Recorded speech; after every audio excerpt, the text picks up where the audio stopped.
Salam sejahtera bagi kita semua.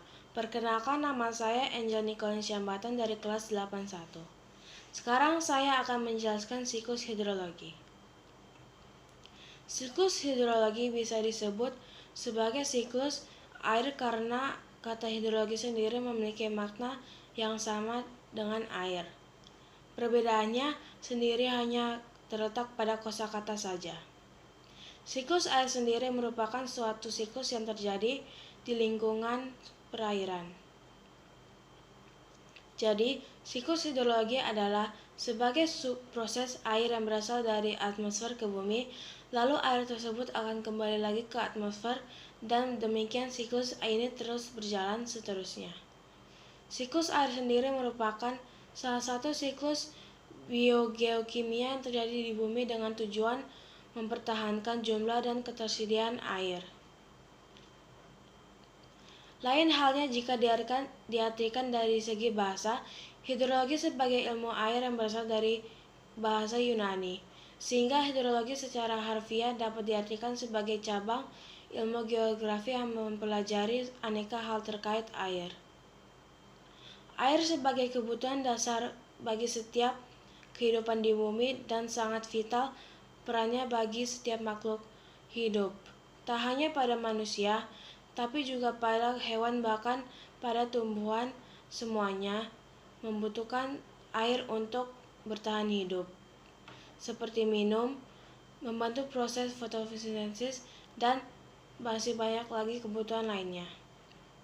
Tubuh manusia sendiri terdiri dari 50 hingga 70% air yang termasuk dalam berada dalam kulit, jaringan tubuh, dan seluruh organ lainnya.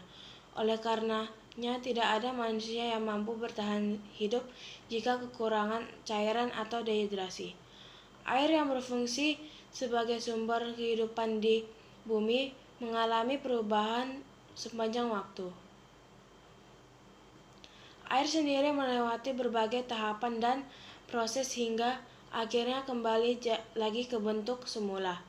Proses ini dikenal juga sebagai siklus hidrologi yang terdiri dari beberapa tahapan.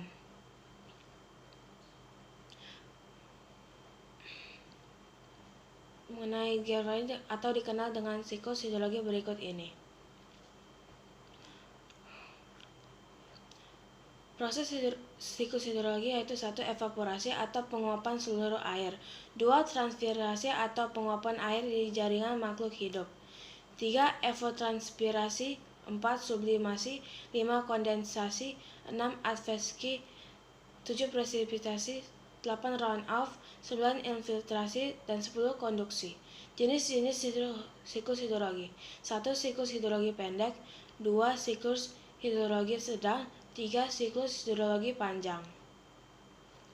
Selain itu, hidrologi juga mempelajari kualitas air seperti baik tidaknya air tersebut untuk dikonsumsi.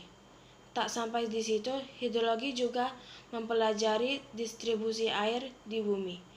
Ilmu hidrologi sendiri terbagi lagi ke dalam beberapa jenis, yaitu potamologi, merupakan ilmu hidrologi yang mempelajari aliran air, khususnya aliran-aliran yang terjadi di permukaan. Limnologi merupakan ilmu hidrologi yang mempelajari berbagai permukaan air yang tenang seperti pada danau.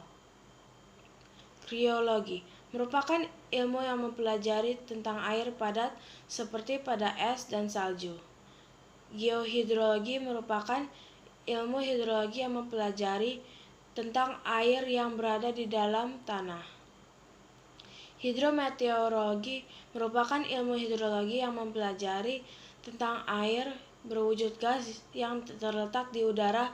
Siklus hidrologi sendiri tak hanya bertujuan untuk mempertahankan ketersediaan air, namun juga menjaga intensitas hujan.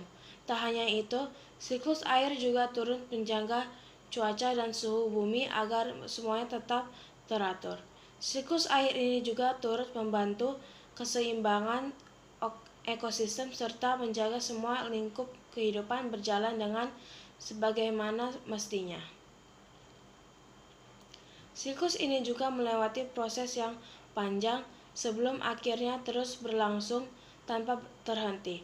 Siklus hidrologi sendiri memiliki 9 tahap, mulai dari evaporasi sebagai tahap pertama, kemudian transpirasi, kondensasi, evapotranspirasi, dan sublimasi.